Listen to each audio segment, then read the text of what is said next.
లేదు, ఎవరికీ సంబంధం లేదు. వ్యక్తిగతంగా నేను ఎప్పుడూ ఒక పౌరుడిగా ఈ మాట చెప్తుంటాను. ప్రజలు ఎప్పుడూ అప్రమత్తంగా లేకపోతే చాలా పెద్ద ప్రమాదం జరుగుతుంది. ఆ ప్రమాదమే 2019వ సంవత్సరం ఎన్నికల్లో జరిగిందని ఘంటాపథంగా నేను చెప్పదలిచాను. ఎవరో కొత్తగా రాజకీయాల్లోకి వచ్చి రాజకీయ పార్టీ పెట్టి నేనేదో ఉద్ధరిస్తానంటే, తెలుసో తెలియక అధికారాన్ని ఇచ్చారంటే ఒక అర్థం ఉంటుంది. తండ్రి అధికారాన్ని అడ్డం పెట్టుకొని 1,00,000 కోట్ల రూపాయలు దోపిడీ చేశారనే అభియోగాలు ఉన్నటువంటి వ్యక్తి 11 ఛార్జ్షీట్లలో 16 మాసాలు జైల్లో ఉన్నటువంటి ఒక దొంగని తెలిసి ఓట్లు వేసి అధికారాన్ని ఇవ్వడం ప్రజలు చేసినటువంటి పెద్ద పొరపాటు అని చెప్పి సందర్భంగా తెలియజేస్తున్నాను. ప్రజలు ఇచ్చినటువంటి అధికారాన్ని కనీసం రాష్ట్రం గురించి, ప్రజల గురించి, ఈ రాష్ట్ర భవిష్యత్తు గురించి ఆలోచించవలసినటువంటి ముఖ్యమంత్రి అధికారం వచ్చిన ప్రొఫెసర్ నాగేశ్వర్ గారి విషయం ప్రమాణ స్వీకారం చేసినటువంటి మొదటి రోజు నుంచి దిగిపోయినటువంటి చివరి రోజు వరకు ఆంధ్రప్రదేశ్ రాష్ట్రాన్ని విధ్వంసం చేయడమే ఒక ప్రణాళికగా పెట్టుకొని పనిచేసిన విషయాన్ని ఈ సందర్భంగా తెలియజేస్తున్నాను. దానికి సజీవ సాక్షులుగా ఆ రోజు శాసనసభలో, శాసనసభ బయట ఆంధ్రప్రదేశ్ రాష్ట్ర తెలుగుదేశం పార్టీ అధ్యక్షులుగా నా కళ్ళతో నేను చూసి అనుభవించానని చెప్పి సందర్భంగా తెలియజేస్తున్నాను. ఈరోజు ఒక ముఖ్యమంత్రిగా ప్రజలు బాధ్యత ఇచ్చారు. బాధ్యత ఇస్తే జరిగిన విషయాలు పక్కన పెట్టి ఒళ్ళు దగ్గర పట్టుకొని ప్రజాస్వామ్యాన్ని గౌరవించి పని చేయవలసినటువంటి బాధ్యత ముఖ్యమంత్రిపై ఉంటుంది. కానీ ఆయన ఎందుకో నాకు తెలియదు, తండ్రి రాజశేఖర్ రెడ్డి నుంచి నేటి జగన్మోహన్ రెడ్డి వరకు ఆంధ్రప్రదేశ్ ప్రజలంటే అంత కోపము, ద్వేషము ఎందుకో తెలియదని చెప్పి తెలియజేస్తున్నాను. అధికారాన్ని అడ్డం పెట్టుకొని ఆంధ్రప్రదేశ్ రాష్ట్రంలో మొత్తం సర్వనాశనం చేశారు. వ్యవస్థలన్నీ చిన్నాభిన్నం చేశారు. ఆర్థికంగా చిన్నాభిన్నం చేశారు. ఈ రాష్ట్రంలో ఎంతో మంది ప్రభుత్వాలు పరిపాలన చేశారు. ఎంతో మంది ముఖ్యమంత్రిగా బాధ్యతలు తీసుకున్నారు. కానీ ఒక దుర్మార్గుడు ఒకే ఆశతో అధికారాన్ని చేపట్టాడు. అధికారం చేపట్టినప్పటి నుంచి ఆయన ధ్యేయం ఒక్కటే, ఆంధ్రప్రదేశ్ రాష్ట్రంలో 30 సంవత్సరాలు నేనే అధికారంలో ఉండాలి, ఈ రాష్ట్రంలో ఇంకొక పార్టీ ఉండకూడదు, ఇంకొక వ్యక్తి ఉండకూడదని కక్షగట్టి పనిచేశాడు. అందులో బాధితులు ప్రధానంగా తెలుగుదేశం పార్టీ అని చెప్పి ఈ సందర్భంగా తెలియజేస్తున్నాను. ఈరోజు ఎన్ని ఇబ్బందులు పెట్టినా, ఎన్ని అవమానాలు చేసినా, ఆస్తులు మనకి కోల్పోయే విధంగా కష్టపెట్టినా సమర్థవంతమైనటువంటి చంద్రబాబు నాయుడు గారు, యువ నేత లోకేష్ బాబు గారు తెలుగుదేశం పార్టీని, ముఖ్యంగా కార్యకర్తని కళ్ళకద్దుకొని చూశారు. కాబట్టి మళ్ళీ మొన్న జరిగినటువంటి ఎన్నికల్లో అచంచలమైనటువంటి విశ్వాసంతో అధికారాన్ని వచ్చిన విషయం ప్రతి ఒక్కరం కూడా గుర్తుపెట్టుకోవాలి. విధ్వంసం అంటే తలుచుకుంటేనే భయమేస్తుంది. మొట్టమొదట చంద్రబాబు నాయుడు గారు ఇంటి పక్కన కళావేదిక, శాసనసభలో ఉన్నాం, అందరము సమావేశమయ్యాం, టీవీలో వార్త చూశాం. కళావేదికని జగన్మోహన్ రెడ్డి కూల్చేస్తున్నాడని చూసిన తర్వాత బాధ, ఆవేదన కలిగింది. వెంటనే మేమందరం అక్కడికి వెళ్ళి ఆ యొక్క విధ్వంసాన్ని చూసిన తర్వాత ఎంత బాధపడ్డామో, ఎంత ఆవేదన చెందామో ఒక ఉదాహరణ అని చెప్పి ఈ సందర్భంగా తెలియజేస్తున్నాను. ఆ రోజు నుంచి రాష్ట్రంలో మొత్తం వ్యవస్థలన్నింటినీ చిన్నాభిన్నం చేశారు, ఆర్థికంగా నష్టం చేశారు. మీ అందరికీ తెలుసు, చంద్రబాబు నాయుడు గారితో పోల్చుకుంటాడు ఎప్పుడు. నేను శాసనసభలో చూశాను, ఆయన పోలికంతా చంద్రబాబు నాయుడుతో పోల్చుకుంటారు. నేను శాసనసభలో చెప్పాను, జగన్మోహన్ రెడ్డి చంద్రబాబు నాయుడు గారికి నీకు వ్యత్యాసం ఎంతుందంటే ఈరోజు ఎవ్వరం కూడా చెప్పలేనంత వ్యత్యాసం. అసలు పోల్చుకోవడానికే నీకు అర్హత లేదు. నక్కకి నాగలోకానికి ఉన్నంత వ్యత్యాసం ఉందని చెప్పి తెలియజేస్తున్నాను. చంద్రబాబు నాయుడు గారే కాదు, మా యువనేత నారా లోకేష్ బాబు గారి యొక్క కాలి గోటికి కూడా నువ్వు పని చెయ్యవని చెప్పి తెలియజేస్తున్నాను. ఏదో నీ తండ్రి అధికారాన్ని అడ్డం పెట్టుకొని ఒక సామ్రాజ్యాన్ని, అవినీతి సామ్రాజ్యాన్ని నిర్మించుకొని తద్వారా ఒకసారి అధికారంలోకి వస్తే నువ్వు ఊహించుకుంటే అది నీ భ్రమ అని చెప్పి తెలియజేస్తున్నాను. విధ్వంసం అంటే ఎన్నో విధ్వంసాలు ఇప్పుడే మనకి వీడియోలో చూపించారు. శాసనసభలో చేతులెత్తి దండం మొక్కాను, అయ్యా జగన్మోహన్ రెడ్డి, మా నాయకుడు చంద్రబాబు నాయుడు గారు ప్రతి పేదవాడు 3 పూటలు కడుపు నిండా అన్నం తినాలని 5 రూపాయలకి అన్నా క్యాంటీన్ పెట్టారు. మీరు ఎత్తేస్తున్నారు, మీకు చేతులెత్తి దండం పెడుతున్నాను. మా పేరు పెట్టడం ఇష్టం లేకపోతే మీ తాత పేరు పెట్టుకో, నీ తండ్రి పేరు పెట్టుకో. ఆ 2 పేర్లు ఇష్టం లేకపోతే నీ పేరైనా పెట్టుకొని పేదవాడి కడుపు నిండే ఆ పథకాన్ని ఎత్తొద్దని నిండు శాసనసభలో చేతులెత్తి జోడించి దండం మొక్కినా కనికరకం లేకుండా ఆ పథకాన్ని ఎత్తేశాడు. నేను చూశాను, రాజకీయాల్లోకి వస్తారు, అధికారంలోకి వస్తారు, ప్రజాస్వామ్యబద్ధంగా. అధికారం అంటే ఎవరికి శాశ్వతం కాదు. ఒకరు అధికారంలో ఉంటే మళ్ళీ అధికారంలోకి ఇంకొకరు వస్తారు. కానీ గత ప్రభుత్వాలు చేసినటువంటి మంచిని ముందుకు తీసుకెళ్ళాలి.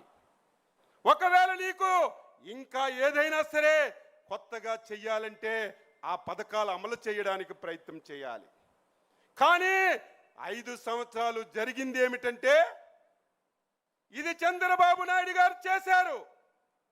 ఇది అమలు జరిగితే పేరంతా చంద్రబాబు నాయుడు గారికి వస్తాదని 2014 నుంచి 19 వరకు చంద్రబాబు నాయుడు గారు చేసినటువంటి ప్రతి దాని మీద విధ్వంసం చేసిన విషయాన్ని ఈ సందర్భంగా రాష్ట్ర ప్రజలకు గుర్తు చేస్తున్నాను.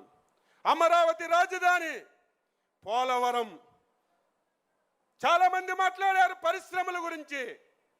నేను ఒక సందర్భంలో మీ అందరికీ మీ ద్వారా రాష్ట్ర ప్రజలకు తెలియజేస్తున్నాను, ఏ రాష్ట్రమైనా అభివృద్ధి జరగాలంటే, ఏ దేశమైనా అభివృద్ధి జరగాలంటే పరిశ్రమలు రావాలి. పరిశ్రమలు వస్తే రాష్ట్రానికి ఆదాయం వస్తుంది. ఆదాయం వస్తే ఆ ఆదాయాన్ని పేదవాడికి, సంక్షేమానికి, అభివృద్ధికి ఇవ్వడానికి అవకాశాలు ఉంటాయి. దుర్మార్గుడు 5 సంవత్సరాలు ఈ రాష్ట్రంలో ఒక్క పరిశ్రమ అంటే ఒక్క పరిశ్రమ తేలేదు. ఉన్న పరిశ్రమల్ని పూర్తిగా ఈ రాష్ట్రం నుంచి వెళ్ళగొట్టే కార్యక్రమాలు చేశారు. మీరు, నేను, అందరం ఎన్డీఏ పార్టీలు ఎలక్షన్లలో మాటిచ్చాం, రేపు మాకు అధికారాన్ని ఇవ్వండి. అందులో మన యువనేత ఈ రాష్ట్రమంతా తిరిగి యువతలకి చైతన్యపరిచి, రేపు మా ప్రభుత్వం వస్తే ఈ రాష్ట్రానికి పరిశ్రమలు తెస్తాం, 20 లక్షల మందికి ఉద్యోగాలు ఇస్తామని బల్లగుద్ది మనందరం చెప్పాం. ప్రజల ఆశీర్వాదంతో అధికారంలోకి వచ్చాం. ఇచ్చిన మాట నిలబెట్టుకోవాలి. 20 లక్షల ఉద్యోగాలు ఇవ్వాలంటే పరిశ్రమలు రావాలి. పరిశ్రమలు రావాలంటే గత 5 సంవత్సరాలు ఎవరైనా సరే ఈ రాష్ట్రానికి రమ్మంటే, ఈ రాష్ట్రంలో వచ్చి పరిశ్రమ పెట్టమంటే మీ రాష్ట్రానికి ఒక దండమని పరిగెట్టినటువంటి పరిస్థితులు మన కళ్ళ ముందు చూశాం. మళ్ళీ ఈ రాష్ట్రంలో పరిశ్రమలు తీసుకురాగలమా, మళ్ళీ 20 లక్షల ఉద్యోగాలు ఇవ్వగలమని నేను కూడా ఆందోళన చెందాను. అయితే ఈ రాష్ట్రం అదృష్టం, సమర్థవంతమైన నాయకుడు, ఈ రాష్ట్రానికి ఒక brand ambassador CBN Chandrababu Naidu గారు అని చెప్పి మీ అందరికీ తెలియజేస్తున్నాను. దానికి తోడు యువకుడు, విద్యావంతుడు, దేశ ప్రపంచాల్లో అన్ని విషయాలు తెలిసినటువంటి నారా లోకేష్ బాబు గారి యొక్క సహకారం, పవన్ కళ్యాణ్ గారి యొక్క తోడ్పాటు, ఈ 24 మాసాలు ప్రతి ఒక్కరం మాట్లాడాలి. ఈ దేశంలో, ప్రపంచంలో ఎన్నో రాష్ట్రాలు ఏర్పడ్డాయి. స్వతంత్ర భారతదేశంలో ఎన్నో రాష్ట్రాలు ఉన్నాయి. కానీ 24 మాసాల్లో 24 లక్షల కోట్లు ఈ రాష్ట్రానికి పెట్టుబడి తెచ్చి 24 లక్షల మందికి ఉద్యోగ ఉపాధి అవకాశాలు వచ్చే విధంగా చేశారంటే దానికి కర్మ కర్త క్రియ మన నాయకుడు చంద్రబాబు నాయుడు గారని ఈ సందర్భంగా మీ అందరికీ తెలియజేస్తున్నాను. ఈరోజు మనందరం అప్రమత్తంగా ఉండాలి. సమయం లేదు, చాలా విషయాలు చెప్పాలి, కానీ సమయం మనందరం చూసుకోవాల్సినటువంటి అవసరం ఉంది. కాబట్టి కొన్ని విషయాలే మీ అందరితో చెప్తున్నాను. ఈ 24 మాసాల్లో ఎవరైతే జగన్మోహన్ రెడ్డి విధ్వంసం చేశారో మళ్ళీ అన్ని వ్యవస్థల్ని గాడిలో పెట్టాం. ఆగిపోయిన ప్రతి పని శరవేగంతో ముందుకు తీసుకెళ్తున్నాం. అమరావతి శరవేగంతో ముందుకెళ్తుంది. ఎవరికైనా సిగ్గుండాలి, ఎవరైనా మాట్లాడితే అసహించుకుంటారని జ్ఞానమైన ఉండాలి. కానీ గొడ్డల పార్టీ అధ్యక్షుడికి ఆ సిగ్గు లేదు, ఆ జ్ఞానం లేదు. అధికారంలోకి వచ్చినంత వరకు రాష్ట్రానికి అమరావతి రాజధాని అని చెప్పావు. అధికారంలోకి వచ్చిన తర్వాత ప్రజల మధ్యన, ప్రాంతాల మధ్యన పగవు పెట్టి 3 రాజధానులు అన్నావు. 3 ప్రాంతాల్లో మొన్న జరిగిన ఎన్నికల్లో నీ పార్టీకి కర్ర కాల్చి వాత పెట్టిన సిగ్గు లేకుండా కనీసం క్షమాపణ చెప్పి నాది తప్పయిందని ఒప్పుకుంటాడు అనుకున్నాను. కానీ మళ్ళీ మొన్ననే కేంద్ర ప్రభుత్వం పార్లమెంటులో, రాజ్యసభలో ఈ దేశంలో ఉన్నటువంటి అన్ని పార్టీలు ఆంధ్రప్రదేశ్ ఏకైక రాజధాని అమరావతిని చట్టం చేసిన తర్వాత కూడా మావిగనని చెప్పి మళ్ళీ మన మధ్యన మాట్లాడుతున్నాడంటే ఆ గొడ్డల పార్టీ అధ్యక్షుడికి ఏమనాలో అర్థం కానటువంటి పరిస్థితి అని చెప్పి తెలియజేస్తున్నాను.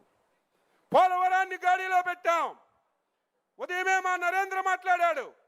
2014-19 69 లక్షల కోట్లు ఇరిగేషన్కి పెట్టి మొత్తం ప్రాజెక్టులన్నీ పరుగులెట్టించాం. 5 సంవత్సరాల్లో ఒక్క ప్రాజెక్ట్ ఇవ్వలేదు. మాట్లాడితే రాయలసీమ బిడ్డని నేనంటాడు, రాయలసీమకి ఉద్ధరించానంటాడు. రాయలసీమకు కూడా 1 ఎకరాకి కూడా నీరిచ్చినటువంటి సందర్భాలు లేవు. మళ్ళీ చంద్రబాబు నాయకత్వంలో ఇరిగేషన్ ప్రాజెక్టులన్నిటికి కూడా ముందుకు తీసుకెళ్తున్నాం. ఈరోజు మనందరం గొడ్డల పార్టీ అధ్యక్షుడంటే గింజుకుంటున్నాడు. ఏం తప్పు మాట్లాడుతున్నామా? ఇందులో ఏమైనా పొరపాటు ఉందా? నువ్వు 100% గొడ్డల పార్టీ అధ్యక్షుడివే అని చెప్పి తెలియజేస్తున్నాను. మనమంటే మొన్ననే వచ్చి ఒక పాత్రికేయుల సమావేశం పెట్టాడు. నన్ను గొడ్డల పార్టీ అంటున్నారని, నేనేం చేశానని. ఆ ప్రెస్ మీట్ చూసిన తర్వాత మన మహానాడు వేదికగా జగన్మోహన్ రెడ్డికి అభినందనలు తెలియజేస్తున్నాను. ఆ ప్రెస్ మీట్ ఎందుకు పెట్టాడు? మీరందరూ నా ఒక్కళ్ళే గొడ్డల పార్టీ అంటున్నారు. నాది కాదు, మా కుటుంబ నేపథ్యమే ఒక ప్రేక్షణ పునాదుల మీద పుట్టిందని సాక్షాత్తు జగన్మోహన్ రెడ్డి పాత్రికేయుల సమావేశంలో పుట్టాడు. వారి తాత రాజారెడ్డి ఎవరైనా సరే సహాయం చేస్తే మనం వారికి మెచ్చుకుంటాం, జీవితాంతం రుణపడి ఉంటాం. ఒక బలహీన వర్గాలు చెందిన వ్యక్తి మీరు రండి, మా మైన్లో వాటా ఉండి అందరం కలిసి ముందుకెళ్దామంటే ఆ మైన్ ఓనర్కే చంపి ఆ మైన్ను ఓన్ చేసుకొని ఆ డబ్బుతో ఈరోజు సామ్రాజ్యాన్ని నిర్మించుకొని ఆ రోజు నుంచి ఈ రోజు వరకు వ్యవహరిస్తున్నారు. మన అధ్యక్షుల వారు ఎప్పుడూ చెప్తారు, ఇది ఒక ప్రేక్షణ కుటుంబం, చాలా అజాగ్రత్తగా మనం ఉండాలి. జాగ్రత్తగా, అజాగ్రత్తతో ఉంటే చాలా పొరపాటు జరుగుతుంది. వాళ్ళ తాత రాజారెడ్డి వేట కొడవలతో స్టార్ట్ చేశాడు, తండ్రి కత్తులతో స్టార్ట్ చేశాడు, ఈయన వచ్చేసరికి గొడ్డలతో రాజకీయం చేసి ఈ రాష్ట్రాన్ని మొత్తం నాశనం చేయడానికి ఒక కంకణం కట్టుకొని పనిచేస్తున్నాడు. మాట్లాడితే అబద్ధాలు. నిన్న ఈరోజు పవిత్రమైనటువంటి మహానాడు జరుపుకుంటే నిన్నే ఒక సమావేశం పెట్టాడు. నిన్న మీ ఎమ్మెల్యేలు ఎమ్మెల్సీలు విద్యాశాఖ కార్యాలయంకి వెళ్ళి డిఎస్సిలో అవినీతి జరిగిపోయిందని సిగ్గుందా, లజ్జుందా, మాట్లాడే నైతిక హక్కు నీకుందా? 5 సంవత్సరాల అధికారంలో ఉండి ఒక్క ఉపాధ్యాయు పోస్టు కూడా నువ్వు తీయకపోతే మా యువ నాయకుడు అధికారంలోకి వస్తే మొదటి డిఎస్సి పెట్టి నేను ఉద్యోగాలు ఇస్తానని ఒక మాటిచ్చి మీరు కక్షగట్టి ఆ నోటిఫికేషన్ ముందుకెళ్లకుండా 100 కోట్లు కేసులు కోర్టులో వేస్తే కోర్టులన్నీ క్లియర్ చేసి డిఎస్సిని పారదర్శకంగా చేసి ఉద్యోగాలు ఇచ్చాం. పోనీ ఏదైనా తప్పు జరిగిందంటే ఎప్పుడు అడగాలి? పరీక్ష జరిగినప్పుడు అడగాలి, ఉద్యోగ పత్రాలు ఇప్పుడు జరగాలి. దొంగల పడిన 6 మాసాలకి కుక్కల మొరిగినట్టుగా ప్రజా సమక్షంలో వాళ్ళకి మనం ఉద్యోగ పత్రాలు ఇచ్చి వాళ్ళు పాఠశాలలో జాయిన్ అయ్యి వారు బ్రహ్మాండంగా చదువు చెప్పుకుని సంవత్సరం తర్వాత గొడ్డల పార్టీ బాగా ఎక్కింది కాబట్టి దీన్ని డైవర్ట్ చేయాలి. డైవర్ట్ చేయాలంటే అచ్చెన్నాయుడు మీదో ఎక్స్ మీదో వై మీదో విమర్శ చేస్తే ఎక్కదని మన జాతీయ పార్టీ వర్కింగ్ ప్రెసిడెంట్ మీద ఈరోజు కావాలని చెప్పి విమర్శలు చేస్తున్నారు. దీన్ని మనందరం కూడా తిప్పి కొట్టాలని చెప్పి తెలియజేస్తున్నాను. నిన్న ఒక బుక్ రిలీజ్ చేశాడు. ఆ బుక్ మొత్తం చూస్తే నాకే ఆశ్చర్యం. ఆ బుక్ పేరు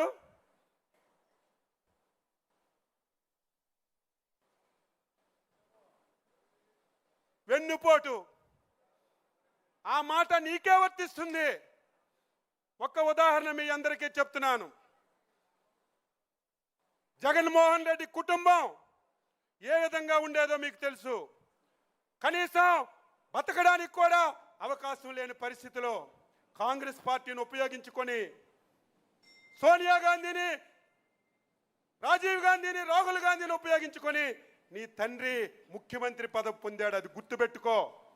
నీ తండ్రికి ముఖ్యమంత్రి వచ్చిన తర్వాత ఆ పదవిని నువ్వు తీసుకొని 1,00,000 కోట్లు నువ్వు దోచుకున్నావు. దోచుకొని సామ్రాజ్యాన్ని నిర్మించుకున్నావు. నువ్వు నీ తండ్రి చనిపోయిన తర్వాత ముఖ్యమంత్రి పదవి ఇవ్వలేదని కాంగ్రెస్ పార్టీని వదిలేవు. అది వెన్నుపోటు అని చెప్పి మీ అందరికీ తెలియజేస్తున్నాను. ఆ పార్టీ వల్ల మీరు మీ కుటుంబం బాగుపడి ఆ పార్టీని వదిలి బయటకు వచ్చినటువంటి నువ్వు వెన్నుపోటు పొడిచి మమ్మల్ని అని చెప్పి మీరు అడుగుతున్నారు.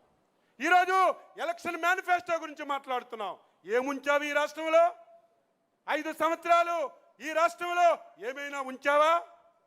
13 లక్షల కోట్ల అప్పులు. ఏ వ్యవస్థ చూసినా చిన్న భిన్నం. మేము ఊహించలేదు ఇంత దారుణాలు జరిగాయని. ఎలక్షన్లో మాట ఇచ్చాం. ఇచ్చిన మాట నిలబెట్టుకోగలమా, అమలు చేయగలమని చాలా భయపడ్డాం, బాధపడ్డాం.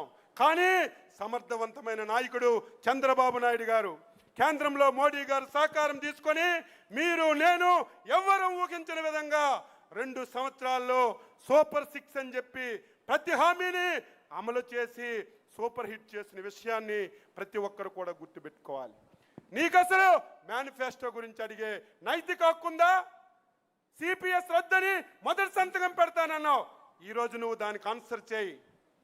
నేను గెలిస్తే ఈ రాష్ట్రంలో సంపూర్ణ మద్యపానం నిషేధం చేసి మళ్ళీ 2024లో ఓట్లు అడగడానికి వెళ్తానని నువ్వే కదా చెప్పావు. నీది నోరా తాటిమట్ట. దీనికి ఆన్సర్ చేయవలసినటువంటి అవసరం ఉంది. ఈరోజు కష్టాలున్నా బాధలున్నా చంద్రబాబు నాయుడు గారికి ఒక విశ్వసనీయత ఉంది. చంద్రబాబు నాయుడు గారు మాటిస్తే నిలబెట్టుకున్నటువంటి తత్వం. తప్పనిసరిగా అమలు చేశాం.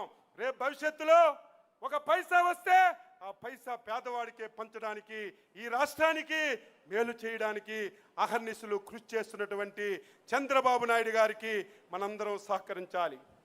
చివరగా ఒకే ఒక్క మాట చెప్పి ముగిస్తున్నాను. మనందరం అప్రమత్తంగా ఉండాలి. 2014-19 ఈ దేశంలో చంద్రబాబు నాయకత్వంలో నేను చాలాసార్లు ఎమ్మెల్యేగా పనిచేశాను, మంత్రిగా పనిచేశాను. ఎప్పుడూ ఆ 5 సంవత్సరాలు జరిగిన అభివృద్ధి సంక్షేమం ఎప్పుడూ జరగలేదు. కానీ మనం చేసింది చెప్పుకోలేదు.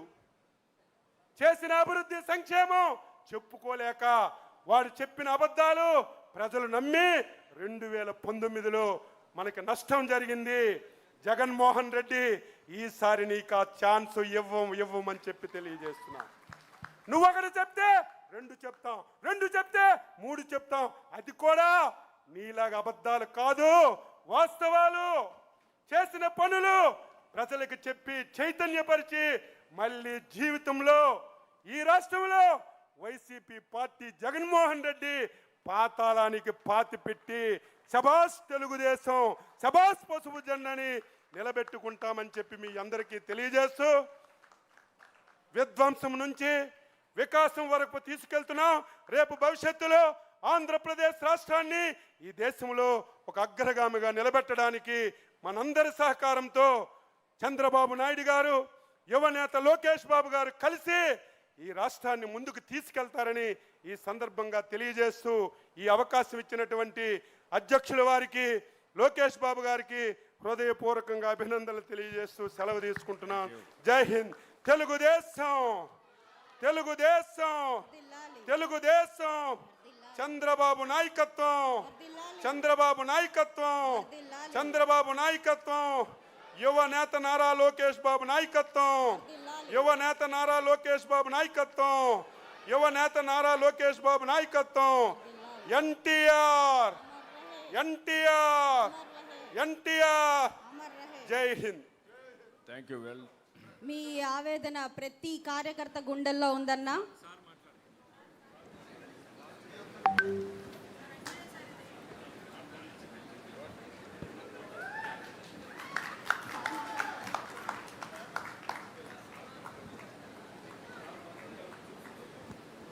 ఒక్క నిమిషం.